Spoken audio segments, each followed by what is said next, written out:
Welcome to Cascade Connects, a podcast focusing on the people and events in the Cascade Collegiate Conference. Here is your host, CCC Commissioner Rob Cashell.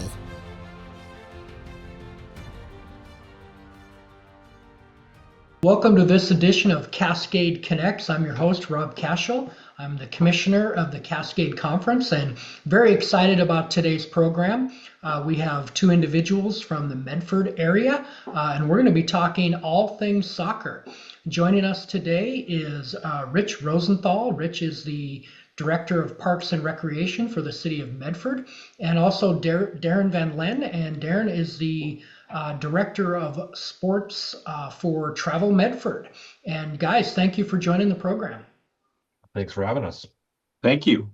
Well, Rich, I'm going to start with you. You are a longtime adjacent person, if you will, to the Cascade Conference, worked at Southern Oregon University, been now with the City of Medford for a number of years.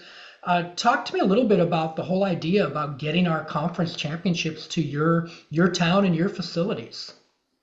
Oh, that's a great question. It's totally happenstance. I used to be the sports information director at Southern Oregon University for 12 years up until 2006 when I came to work for the city, but I still continue to volunteer. I do the public address for men's and women's basketball at SOU just because I knew from my own experience it's hard to find volunteers to do certain things, so I help out my successors there. And so I'm sitting on the score table during one of the recent years men's and women's soccer tournaments, and there was I guess it was really rainy up in Springfield, and there was a quality concern expressed, I guess, by some, and I asked Bobby Hyken at SOU whether, hey, does the Cascade Conference accept bids or solicitations for the soccer tournament, because Medford has Lithium Driveway Fields. We have the type of facility that would be conducive to hosting this tournament. So what's the process, Bobby? And he put me in touch with you, Rob, and there is a process, and we, with Darren's help and Travel Medford and TJ Holmes, that we submitted a proposal, and it was we were thrilled that it was accepted for 2 years, starting last year, and here we are. We're getting ready for year two, and that's it was a collaboration and partnership, and it was just I ear hustled a conversation on the score table at a basketball game. Yeah, it's interesting how things like that develop, right?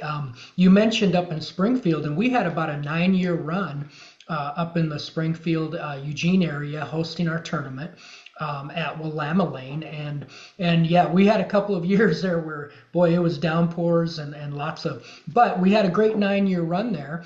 And that came to an end for a number of different factors. A lot of it had to do with the schedule that the NAIA put forth in terms of when we had to have the tournament completed. And then also the U of O football schedule always played a critical part in our planning because of access to hotel rooms. And Darren, I want to turn to you. And Travel Medford really stepped up and did a lot in conjunction with Rich and Southern Oregon to win this bid. So talk a little bit about your involvement and what you do for Travel Medford. Yeah, so sport development is kind of the official title, but the easiest way to think of it is more sports tourism. So promoting and marketing the world of sports, both in our region and then to rights holders, tournament directors, athletic directors like yourself, and doing what Rich mentioned is showcasing all of the great facilities, the environment, the weather, the hotels, the entertainment that we have in our area. And how can we provide a great experience for the people who are going to be a part of your tournament? And then for you specifically, how can we provide a great tournament for your side of things? Can we make things smooth and easy for you? Can we provide resources and support? Can we create an environment that makes you want to host events here? And then make sure all the players and their parents and family and friends and fans had a great time while they were here. I came on board this team right as all this was getting finalized. So I kind of got a little lucky. I came from college athletics, specifically working with soccer. So was incredibly excited to hear that this event was, one of the first things I was going to get to do as a part of this group. And Rich, one of the things he didn't say is Rich also served on the sports commission for I think, I don't know, Rich, is it a decade or now? It's a long time he's been believing in this mission of sports being a community driver. So Travel Medford was excited for the opportunity to try to scale up in what we're doing. We have a lot of great youth sports, but how do we start adding events with greater prestige? And some of that is that college environment. And we're also fortunate to have two really fantastic schools in our area in the NAI and the Cascade with Oregon Tech and of course SOU right here in the Valley. They do their part to give us a reason of why we should even be considered a host by competing at a high level. So this is just one of those steps we're trying to make. We're on a mission to drive Southern Oregon into being a leader in sports and sports tourism on the West Coast. And so an event like this, a championship that's getting people to the national tournaments, this is the kind of event we want to keep doing. Yeah, and you mentioned the quality of the play, and we have great soccer in our league, both on the men's and women's side. And Rich, I want to turn to your facilities, Lithia and Driveway Fields. Not just soccer, you have baseball, you have softball. You're no rookie when it comes to hosting NAIA stuff. You've hosted Southern Oregon when they've had their opening rounds at your place for softball. But explain to me a little bit about your infrastructure and your fields and everything. It's just beautiful. Well, thank you for that. And Lithia and Driveway Fields is a 15-field sports park owned, operated, managed by the city of Medford and specifically Parks and Recreation Department. And, for this particular tournament, we have 5 full-size artificial turf soccer fields available. And one of those fields is a 1,000-seat stadium that is multi-purpose. It's also used for high school football and club soccer, which is big in this region. And so, in terms of hosting this event, it's a big deal for us here. Maybe it wasn't as big of a deal in the Eugene Springfield area just because it's, whatever happens there, as you mentioned, is in the shadows of the University of Oregon. For this tournament to come here, and we understand it is the southern outpost of the conference, and that this is maybe a little longer drive. It probably is a longer drive for almost all the teams that come. But we know that the quality of our facility and how we maintain it, and we've been given the resources by our city council and the support by the chamber and Travel Medford to make, not just build it, but to keep it nice, that it's important to us. It comes on a great weekend in the shoulder season for the sports park. It puts heads in beds. And we will do everything we can to make it a great experience because it's important and it's not an afterthought. Well, and you mentioned we signed a 2-year agreement with you with the option of extending to 4, and we did that immediately after last year's tournament. We had such a great experience there. And Darren, talk a little bit about the hoteliers and your restaurateurs. They are fully behind this. I mean, we've had great communication already with our hotel properties, and they go all out. Yeah, I think you're hitting on some of the central themes that's allowing us to be successful and grow this way is that we really work together as a community quite well, whether it's the tournament side of things with Parks and Rec and SOU and Travel Medford and the Sports Commission, or on the leisure and experience side of things with our hoteliers and our restaurateurs and them understanding the reason and the mission behind why we do go after big sporting events and why we want to put tournaments in our community. And thankful that they understand that there's a little bit of give and take there, right? There's specific asks to make this an affordable adventure for collegiate athletic teams. I know those budgets are very tight and detailed, so the more that we can give a little bit to help with those teams traveling here, whether that's including breakfast or giving guaranteed room rates, things of that nature, we're more likely to attract that business. And then, as we just saw, them just, wow, let's do this for another couple years, not just 1 or 2 years. Let's do this for 3-4 years, or potentially even more down the line, right? And so, them understanding the back and forth that has to happen to be successful. We're just lucky to have a hotelier community that gets the bigger picture, and they understand that saying that you'll hear in the chamber, you hear around our community, which is that the rising tide raises all ships. If we're all working together, we all give a little bit, we all end up getting something back in return, which then makes us more enticing down the road for more events of this nature. So clear communication, one of my big things is making sure that they have a seat from the beginning. So as soon as we got feedback after last year's experience, went out and talked to all the hotels to make sure that we were falling in line with what the expectations were, and uplifting those hotels that were willing to meet them. Yeah, and I want to also acknowledge TJ Holmes. He was unable to join us today, but he's the vice president for Travel Medford and also has been an integral part of all of this. And we want to make sure to thank TJ as well on behalf of the Cascade Conference for everything he's done. Rich, I'm going to turn back to you and the field space. We also have part of what you guys do, and you mentioned Wheeler. That's just a beautiful facility, and what a great setting for an intimate setting, really, for some great athletics. Tell me a little bit more about Wheeler Field and all the improvements that you've made, not only there, but also to the fields behind there. And we're going to be playing on Field 12 for one of our competition fields, and then Wheeler, and then we'll transition to Wheeler for semifinals and finals. But talk a little bit about what you guys have done. Well, back in 2008, the city built this 15-field sports park. It's on 132 acres. It's bisected by Bear Creek, and Wheeler Field. It's named after our 4-term, now retired mayor Gary Wheeler. But that is a stadium field, and that has 1,000-person capacity. But the view is spectacular. It'll be fantastic with the leaves turning and the trees. People may have watched the broadcasts from last year, but seen it in person. But behind Wheeler Field are 3 contiguous full-size artificial turf fields, and then there's another one across the parking lot. And Medford is the home of the state's largest youth club soccer team, and that is their home field. And on the other side of the creek, and a lot of people didn't realize it, probably, who hadn't been to Medford and didn't know about it, but we have 9 baseball or softball fields, and one of those baseball fields, we do have a soccer overlay on it. It's multi-purpose. So it is the largest installation of artificial turf for a municipal sports park in the United States, with about 1.5 million square feet of artificial turf. We also have a natural grass baseball, minor league quality baseball stadium that we're also in the process of. It's a mess now because we're upgrading the surface there to Bermuda grass. So it's a regional facility.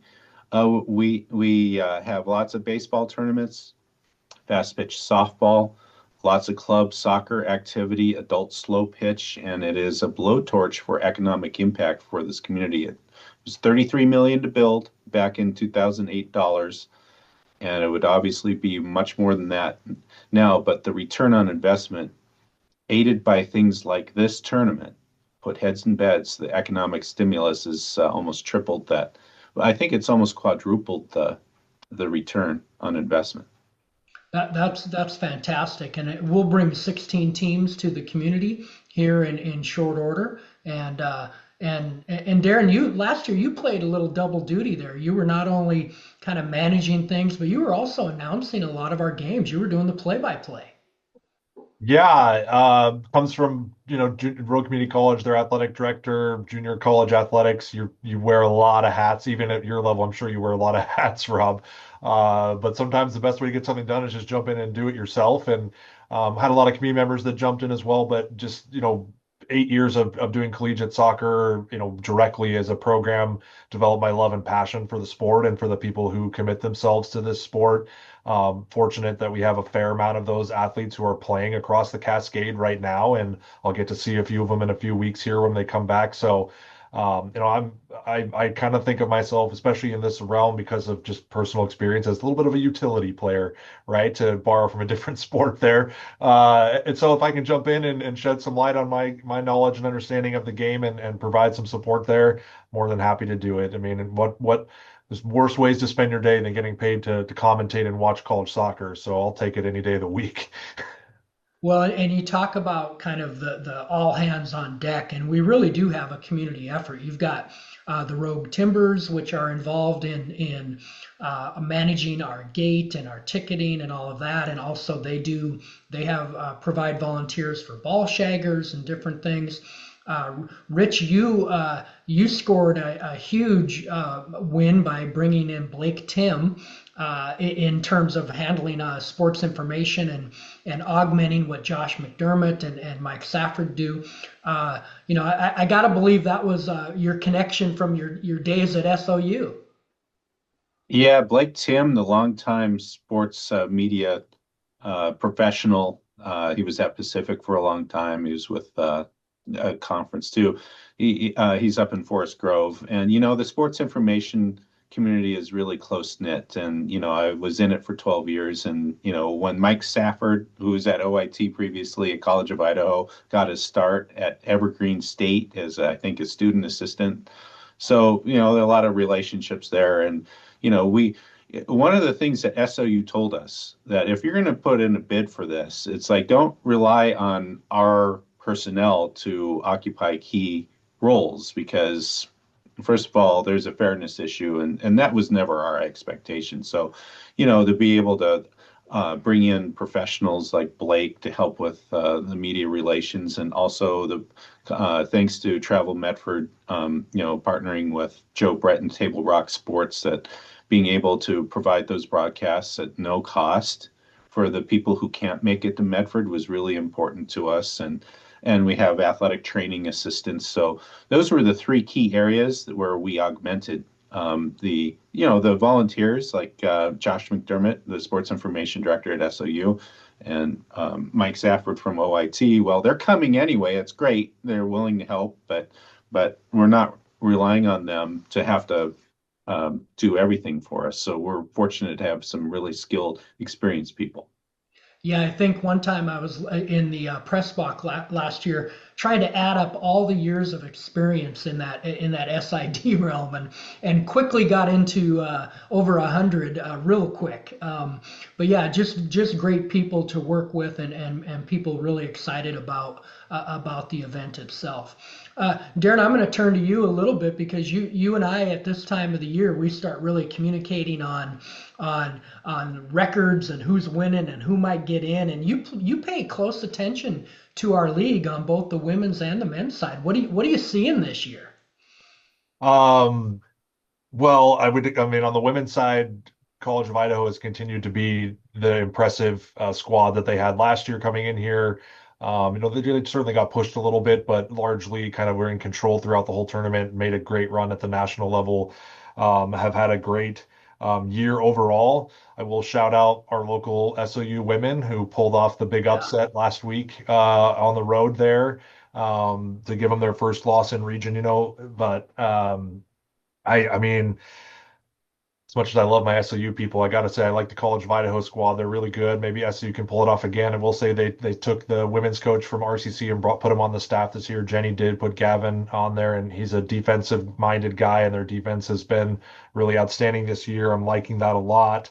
But don't count out teams with momentum. The Rocky Mountain women, four wins in a row. If they pull it off again this weekend, they're going to be coming in feeling very, very confident with potentially 5-6 wins in a row there as they enter the tournament. The men's side, I mean, the top two teams are the teams that played for the championship last year. Eastern and Carroll was an unbelievable match. Eastern provided us with a couple of great wins in the tournament last year as well. I like that to be the championship match again this year. Always rooting for some of our local teams to do well and try to punch their ticket, but they've just been playing consistent ball all season. They're riding high coming into the tournament.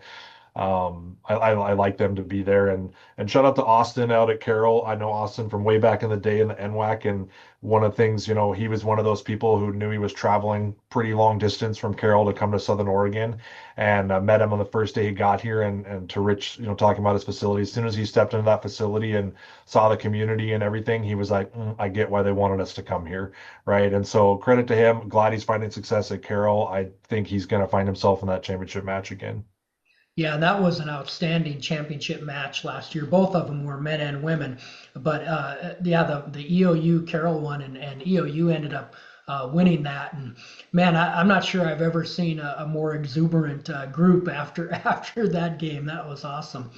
Hey, Rich, I'm going to ask you a little bit, some auxiliary things that you guys have done to make the tournament really special. Talk a little bit about your facility, Rogue X, and opening up the doors of that facility to our teams. Yeah, the Rogue X, the Rogue Credit Union Community Complex. It is a 140,000 square foot indoor recreation facility. It's on the other side of town, which Medford isn't that big. We're 90,000. We're a city, but it's only about 5 miles from Lithium Driveway Fields, and it contains a 76,000 square foot event center where we have basketball, volleyball, and it has 2 indoor pools. And so, hey, while teams are in town and we have open recreational swim, and we've invited the teams that are here and they're looking for things to do on their off days, that we welcome them into the Rogue X, and it's something for them to do. And it's a facility that opened in January of 2024, so it's still really new to us, and we think that it'll be a good time. They go swimming, they can hang out. We could set up the futsal goals for them. There you go. I'm sure the coaches would really love that. Yeah. Yeah. Coaches might say no futsal. You can swim, but no futsal. Yeah.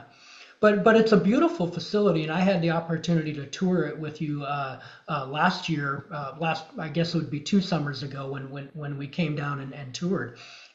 What a beautiful facility for your community, and again, that's just one more thing that you guys have done to make this a student athlete experience that is memorable.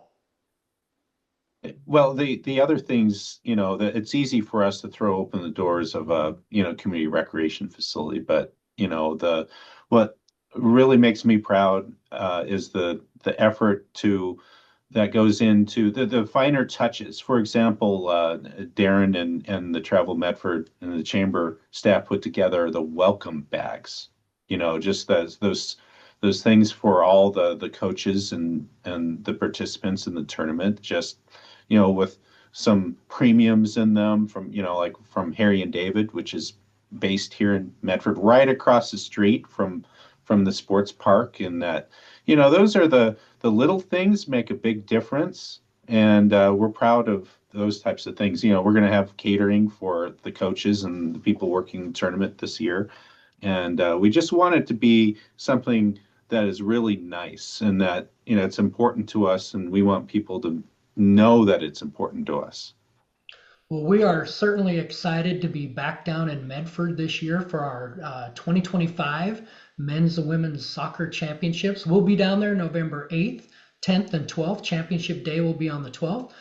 Tickets are already on sale, and you can go online and get those tickets on our website. And we're just really thankful and want to thank obviously TJ, who's not here, but you, Darren, and you, Rich, for welcoming the Cascade Conference into your community and making this such a special event for us. Well, thank you for the opportunity, Rob. We wouldn't be talking if it wasn't for your, support and going through the process, and which I think was really professionally administered. Well, I'm rarely accused of that, so thank you very much. Well, we really appreciate you guys so much, and Courtney and I will be down there. Courtney Blummer, our Director of Communication, and you mentioned the fall colors and the leaves, and I remember going through all the photos that Courtney and others took, and it may be one of the most beautiful settings you're going to find for a college athletic event when you're looking out from Wheeler out onto that field and all the trees and the vibrant colors and the mountains behind you. And we had great weather last year, Darren. Are you still in charge of that? Doing everything I can to make sure we get great weather again this year. Yeah, it's one of our staples down here in Southern Oregon. So, lucky to live in a beautiful place. We're lucky to have an opportunity to share with people from all over the Northwest and, in our country. And so excited that you guys, appreciate the work that we put in and saw the value in that, and that this partnership is going to be lasting for several years. Well, again, thank you guys for joining the program, and we look forward to another great tournament in 2025 and many, many more years down in Medford. This has been Cascade Connects on behalf of myself and our director, Courtney Blummer. We will see you next time. On behalf of Director Courtney Blummer and host Robert Cashell, thanks for tuning in to Cascade Connects, the official podcast to the Cascade Collegiate Conference and over 3,000 student athletes. This is the CCC.